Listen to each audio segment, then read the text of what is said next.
Loknr's Joke. In tavern off the road well worn, which ran through town and rove forlorn, there sat 3 men near hearthstone heat, who spake and murmured in voices fleet.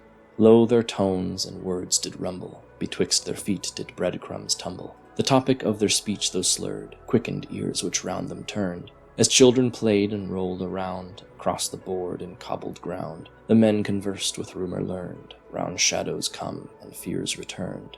The barrow cairn upon the hill, that hollowed mound that terrors fill, now housed a beast of tooth and claw, with wings and tail and ripping jaw. The wyvern from the midnight sea, the worm which only dreamers see, the brutal fiend whose name they spurned, till now they whispered, "She's returned." Varla was the name they dread, with whip-like tail and snake-like head. Winged in scales and shadows flying, stalked she the night through farms outlying, taking bull and calf and cow, killing ewe and ram and sow, till dawn's first light when she is fed, she leaves at last to lay her bed. With every night that month the same, men losing cattle, stock, and game, farmers fearful turned at last to strength and power from the past. Letters sent to heroes bold, to castles strong and towers old, yet pleading words on parchment brown yielded none to save the town. When in despair the town did wallow, when hope and joy seemed blank and hollow, a weathered glove pushed free the door and dropped a pack on tavern floor. With sound of metal rung aloud, the hooded man had drawn a crowd. His face was hid in cowl low, beneath his robe did armor show. The townsfolk stared, their faces slack, as the muscled man his hood threw back. With stalwart gaze he faced them all, shoulders back and head held tall. "I am Ragnar, brave and bold, a thane of lofty hall of old, that with its strong and iron hand has stood for ages o'er this land." His words like mortar bound the crowd, and steeled their hearts to notion proud, that he that very night would fight, and rid the town of beastly blight. But continued he to loudly speak, that from his travel resolve was weak. He sought one night of food and rest, to regain his strength and be his best. The people stood in silence there, till all agreed that it was fair. To make him fight with haggard breath would surely be to cause his death. They gave him food and bed that night, he gave them tales of deeds and might. Till coals burned low they laughed and talked, whilst through the night the terror stalked. When morning came the people stirred, and from the farms a ruckus heard. The dreaded worm had struck once more, and fled at dawn across the moor. A man had spied her dark and sable, as sped she past his horse's stable. Amazed he was at her great size, though the sighting came as no surprise. When rose the sun in orange sky, Ragnar knew the time was nigh. Night's fast he broke with steady hand, prepared he was to make his stand. He donned his armor and his cloak, and to the people fairly spoke. He would no pay or gold require, to fight the beast was his desire. Farewell he called, then turned away. He marched alone at break of day. Deep inside began a burning, fierce desire set heart to churning. For years he'd hunted fay and beast, for years he'd killed them great to least. Remorse not felt for either one, for long ago they'd killed his son. On he marched cross sodden moor, away from town till feet were sore. Came he at last to dreaded hill, with darkened cave and deadly chill. At door of darkened carn he paused, to stop a shiver fear had caused, and with deep breaths his tremble dwindled, and summoned he a rage rekindled. When scorching hot his anger burned, when deeper still his passions yearned, Ragnar stepped with armored tread beneath the cairn to terror's bed. Long he wandered stony maze, till last faint light did meet his gaze. He entered through to open room, shrouded soft in pale light's gloom. His eyes adjusted to the light, his heart it fell at ghostly sight, for all around her body coiled, scales gleamed bright as metal oiled. "Why come ye here?" spake voice so smooth, his angry heart did strangely soothe. "Ye bear armor, sword, and shield, have come ye here to battle's field? The choice be thine, and thee must choose, for if we fight, then ye will lose." The voice of silk with these words ceased. Ragnar felt his rage decreased. A strange beguiling crept to mind, his heart did turn in tightened bind. The monster's form hung down above, but voice did sound of mother's love. A tremor through his heart did run, a seed of doubt from mind had sprung, for something in that gentle tone cut Ragnar's sorrow to the bone. But then an image came to mind, and with it Ragnar's heart resigned. He saw his son in fire burned, whilst char-scaled worms the rubble turned. His rage ignited without word, he charged towards her, anger spurred. Long they fought with passion zeal, claws met bronze and tempered steel, rock and turf flew through the air, and walls collapsed throughout the lair. 'Neath dome stone roof the battle raged, tooth and tail and sword engaged. Tempers flared through running blood, which churned the dirt to brackish mud. Combatants each showed signs of slowing, fatigue of limb for each was growing. Long had fearsome skirmish stretched, on scales and armor wounds were etched, and though each knew their doom was wrought, both man and beast still battle fought. When pillared stones around them fell, and rays of light shone through the shell, then slowly sounds of battle died, exhausted each the other eyed. Varla lay upon her side, desperate she her fear to hide. Her wings were bent, her legs were broke, the dusty air her lungs did choke. The man she'd fought had held his own, surprised she was at strength he'd shown. He hadn't fought for coin or gold, something else his gaze had told. A familiar look in eyes enraged, the telltale signs of anger aged. A look of loss, a lonesome hell, it was a look she knew as well. Her wounds were deep and painful stung, her splintered ribs had pierced her lung. She couldn't move, she'd given up, resigned she was to drink death's cup. Ragnar fared but slightly better, his armor held by shredded fetter. He slumped against the stony wall, hopeful yet to win the brawl. His arm hung loose about his waist, through sweat and blood his foe he faced. Then hefted he his dented sword, with grimaced face his pain ignored. Slow towards beast did he advance, as still she lay he saw his chance. Step by step he closed the distance, fueled by dogged, pained persistence. Above her head did Ragnar sway, his sword tip poised the beast to slay. As readied he her grim demise, Ragnar gazed into her eyes. And in that moment strength did flee, and sank he down on bended knee. For saw he there, within her stare, the tearful gaze of pain laid bare. Their eyes were locked and fastly bound, for deeper sight the two had found. No one else in all the land could feel their pain or understand. Ragnar spoke with weakened tone, with words that chilled him to the bone. We're both alike, ye and I. We both have watched our child die. With tender hand placed on her head, unspoken tears did Ragnar shed. Long they lay together there, and murmured wounds they both did share. Not of pain or hurting fresh, nor scrape of bone or wounded flesh, but pain of soul and heart and mind, the stubborn, long, eternal kind. Silent both, now battle done, sat till moon replaced the sun, speaking words of loving soul, steering hearts through stony shoal. A deep connection formed right there, between the souls of broken pair. Before her fangs his pain he shared, below his sword her sorrow bared. Though neither other's name did know, though each from different race did grow, in common both did feeling share, a mournful love developed there.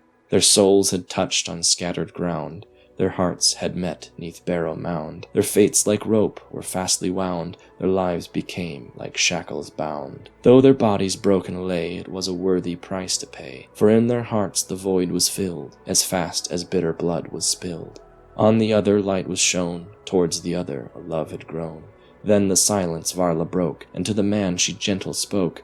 What be thy name, strong son of man, O ye who've done what no man can? But Ragnar sat, his shoulders shaking, his blood ran cold as wounds were aching. And Varla saw now true and clear, the man was doomed, his death drew near. His blood on rubbled ground ran free, and mixed with dusty stone debris. Varla felt her strength did fade, she knew the man round death did wade, and if she tarried there in thought, both would die from battle fought.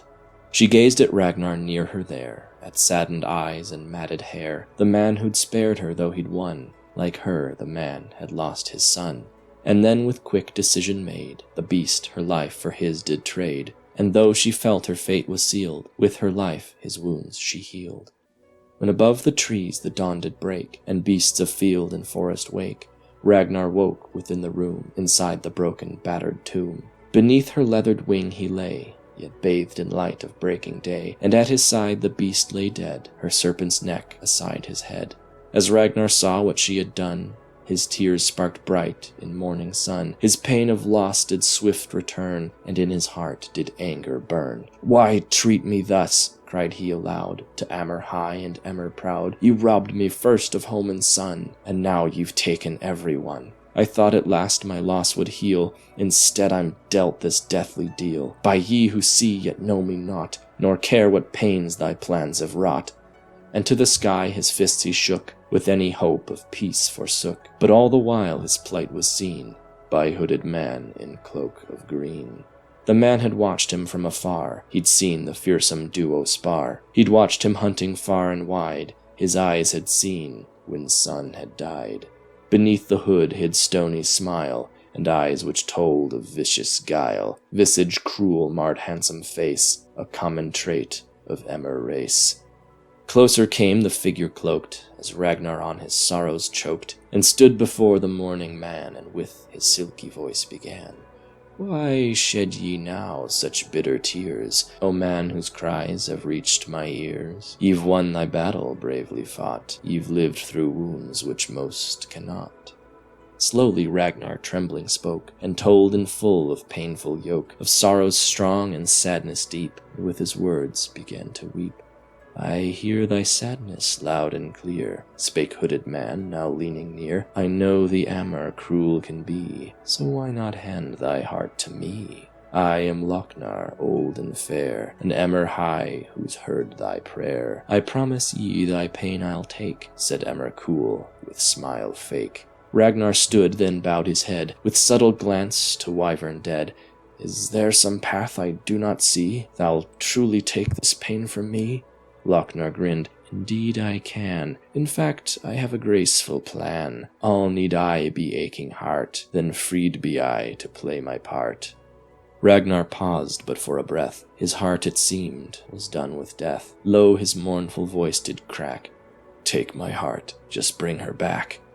Loknr grinned and grabbed his hand, with gentle tug bid him to stand. "Wise decision ye have made, thy debt to me shall soon be paid. But for now I shall comply, and raise the worm that lies nearby.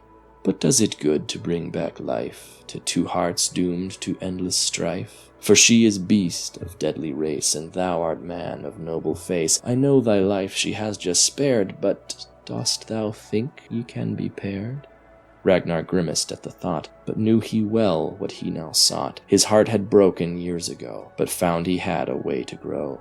"We are the same, the beast and I. I feel with her my heart could lie. Is there no way to make it be? No way that she could stay with me?"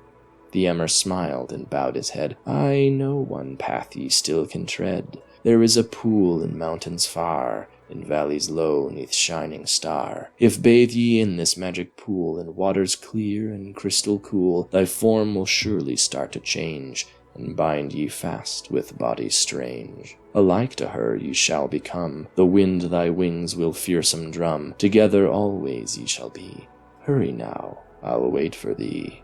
Scarce could Ragnar trust his ears, but questioned not his inner fears. Toward the mountain his course he set, whilst Emmer watched the mortal fret. When he had gone from Loknr's sight, the Emmer turned to Ragnar's plight. Approaching slowly, worm deceased, Loknr knelt beside the beast. Placed he his hand on Varla's head, cold from beastly tears she shed, and spoke he thus in coaxing voice, "Wake up, my dear, and face thy choice."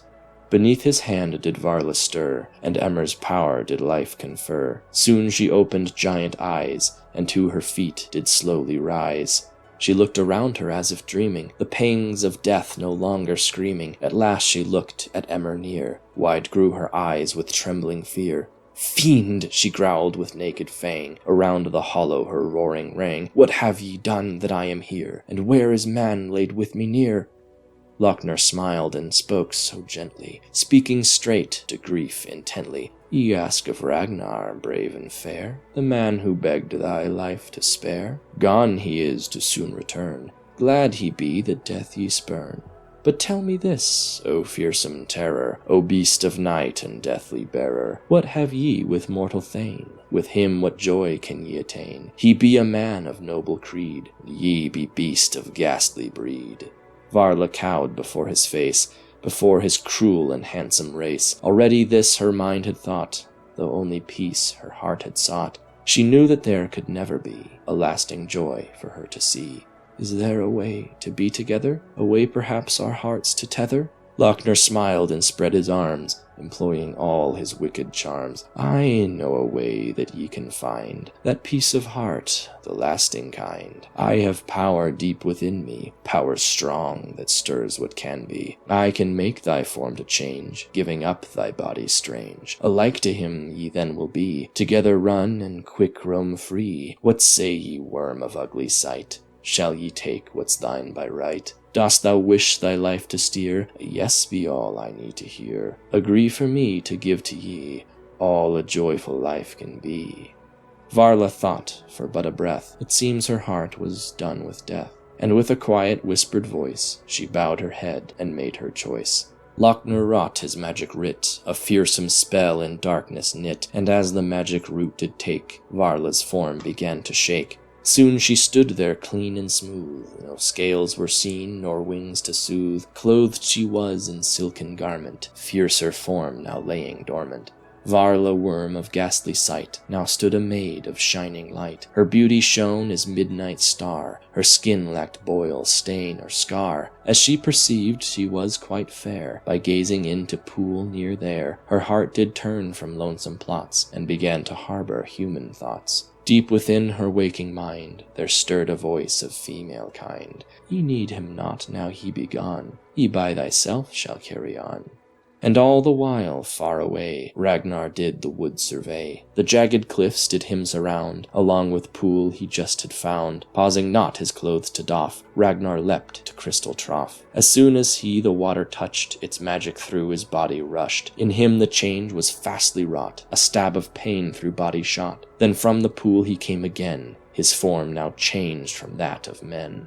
At last awoke and gasped in shock, and rolled he out upon the rock. Stretched he his wings and swept them down, flexed he his great and scaly gown. Then like a bird took he to sky, screeched he aloud his piercing cry. A single thought filled up his mind, to Varla he was now like in kind. Fast did fly to place of fight, soared he ahead of coming night. The cairn below did soon appear, his heart grew light as drew he near. Far below on stony ground stood maiden fair, glancing round. Her heart did race as roar she heard, saw she the shape of serpent bird. Near it dropped and shook the earth, its muscles strained from monstrous girth. Out of its mouth came horrid rumble, the maid did backward fearful stumble. Silence fell and lingered there, tension hung in evening air. Neither spoke nor made a sound, feet planted firm on rubbled ground. Then with noise of hazy dream, the maiden loosed a fearful scream. The sound did sharp the silence pierce, and stirred in beast its instinct fierce. Deep within the blackened frame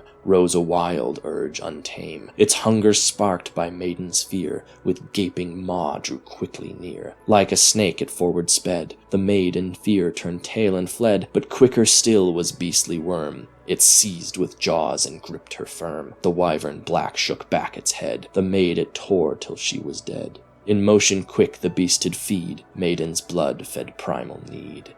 As this occurred on broken mound, whilst blood and gore spread over ground, a ghastly sound broke through the air, and settled on the moorland there. It was laughter of the evil kind, the type that hurts and stains the mind. The sound cut fast through silent skies, the laughter of Loknr, the emmer of lies. When it had done with beastly meal, and sounded off with roaring peal, Ragnar's mind did swift return, instinct now did lowly burn. And as he saw what he had done, what harm his beastly form had run, the man could only stand in shock, frozen still as granite rock. The laughter in his ears did play, ringing loud and plain as day. His eyes turned back toward evil sound, craning neck he peered around. There on grass behind him stood the green-cloaked form with thrown-back hood. Loknr with his head cocked back, shook with mirth from heart of black. Ragnar the brave now felt great fear, as shame and pain his heart did sear. But soon that pain did turn to hate, and anger seared his mortal fate. With vicious, vengeful mind he sprang towards Emmer cruel, whose laughter sang. His teeth were bared, his claws were drawn, but as he pounced, the fiend was gone. Evil mirth in ears did ring. Ragnar roared his fury's sting. Mad he'd gone from sorrow strong, from promise false and deed done wrong. When long he'd wept and wailed aloud, to himself he sadly vowed, "No joy remains for me in life, no smiling son nor loving wife. What keeps me here on mortal plain, where sorrows sting with lasting pain? Why should I long and sad endure, while lonesome fate is fast secure? I shall therefore end my hopeless plight." And with these words he quick took flight. He soared above the graying clouds, which for the land form ghostly shrouds. Unto the bitter sea he flew, near which groves of sable grew. He landed hard on cobble old, near putrid docks of harbor cold. Here the souls of men and beast, all gathered in from great to least, do wait for spectral sailors come, to take them over one by one. Ragnar made his way along, through ghostly hollow and mournful throng, pushing through the crowded dead, searching round with high-held head. His serpent form upon him weighed, his black-scaled wings around him played. Then with mighty shaking roar, Ragnar bellowed forth once more, "All ye ghosts and ghouls be dead, here I alive do round ye tread. Is there none near the shore of sea, none to take this life from me?" But though he bark and loudly yell, and low the trees he nearly fell, the ghosts of men and beasts stayed still, and paid no heed to shouting shrill.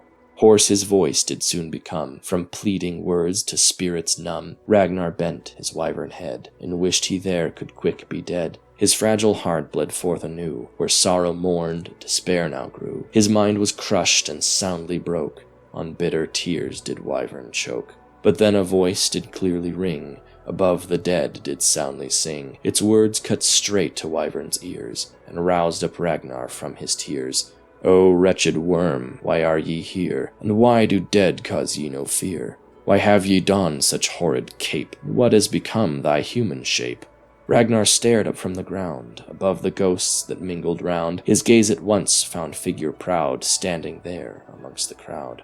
Ragnar quick did towards him bound, his feet the rocky turf did pound. He stopped in front of figure there, but found that he could only stare, for one who spoke was no mere man. He came not from a mortal clan. His name was free on every tongue, Eldarim born, from time unsung. The Amur king from ages old, of storied song and lay soft told. With sword of black and mask of wood, the star of fate unshaken stood. Trembling Ragnar slowly moved, slowly Amur, mask removed. Eldarim's face like stars did shine, his hair and eyes like silver fine. His piercing eyes held Ragnar fast, he thought that here he'd breathed his last. But instead the Amur spoke, with voice of power hope awoke. "This shape belongs to other race, I see in ye a human face. Why then are ye like this now? Why does savage head low bow?" Ragnar found at last his speech, and to the Amur story teach. The Amur stood with folded arms, and listened well to Amur's harms. "This be not a wholesome thing, which on ye did young Loknr spring. I will change ye back to man, I'll give ye human form again."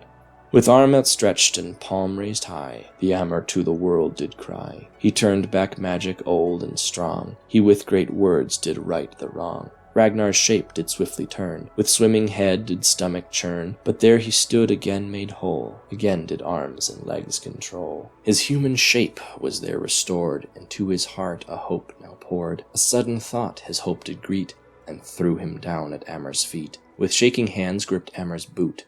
Ragnar pled from heart's deep root, "Please, my lord, but one more thing, there is one to whom my heart does cling. The maiden too did Amur wrong, for her life my heart does long. My aching soul does sorrow rack, I beg my lord, please bring her back." The Amur gazed at Ragnar torn, prostrate in the dust forlorn, clinging fast to leathered boot, his deep remorse was absolute. "No," spake Amur, pulling free, "restored have I thy form to thee. The maid is dead, yet ye still live. I canst to ye a spirit give. Waits she there upon the shore, long she looks for ships to moor, to take her fast across the sea, forever gone from world to be. I will not change what has been done, upon the whims of only one. She is gone from mortal plane, freed from toils, tears, and pain. Wouldst ye dare to bring her life, when she is freed from mortal strife? How could ye ask this thing of me, here on the shores of bitter sea?" But Ragnar seized his feet once more. Into the cloth his fingers tore. Once again he begged his plea, with bowing head and bended knee. "Please, my lord, this is not right. With ease ye can her fate rewrite. She was meant alive to be. She was meant to be with me." Again did Amr strong refuse. Again did Ragnar seize his shoes. Long they rested strongly there. Soon did Ragnar's hands rub bare. When at last he raised his head, his hands still round the Amr's tread, he saw a spectral figure near, yet ghostly sight did cause no fear. A wispy form of maiden fair, at Amr's face did boldly stare. "I heard a voice near shore of sea, has Ragnar truly come for me?" Her voice was sweet and smooth as silk, her ghostly form was white as milk, yet Ragnar saw her plain as day. Varla there did ghostly sway. Her voice rang clear as spirit spoke, no tears or gasps her voice did choke. Strong she made her wishes ring before the face of Amr king. "I too want alive to be, I too wish the world to see. Please, my lord, make me alive. I beg thee, please, my form revive. Ragnar speaks for me as well. With him I dearly wish to dwell. My heart be his and his be mine. Please grant our wish with power thine." The Amr now did slowly think, his early doubts did quickly shrink. He looked to man still bowing low, he looked to maiden's spectral glow. "If I give life to body's death, if I change cold to living breath, I need an anchor for her soul, a piece of flesh to make her whole." Ragnar sprang up to his feet, he did not flee nor fast retreat, but stood he there resigned and firmed. The Amr's price with nod confirmed. "I'll give ye what ye need from me, if ye grant this boon from thee. I'll give to ye all ye ask, if ye but only do this task." The Amr frowned, but did consent, if but to make the man relent. "Very well," he quiet spake, with voice the ancient forest shake. "With sacrifice ye give to me, I'll make the maiden living be. But after root is sorely sown, remember this thy choice alone." With movement quick as lightning pace, the Amr seized man's teary face. Right eye, clamped in iron grasp, did sunder from its fleshy clasp. Ragnar screamed in searing pain, as eye broke loose with bloody stain. He clutched his face in tender hand, as blood poured out on earthy land. The Amr king paid him no heed, but focused on his grisly deed. With eye in hand he soundly wrought, with power deep a magic knot. With Ragnar's eye as starting point, the Amr molded flesh and joint, until there stood before them there the maiden Varla, shining fair. Into body newly formed the Amr stitched the spirit warmed, and with a slow deliberate breath did breathe new life to soul's cold death. Ragnar gasped at sight he saw, gripping wound still bleeding raw. His heart with hope did soundly leap, and almost caused his soul to weep. Before his eye did Varla stand, feet planted firm on solid land. She stared across the rocky ground, both shared a gaze of love profound. Ragnar turned to thank the king, but found him gone from mortal ring, disappeared from harbor cold, lost to time and stories old.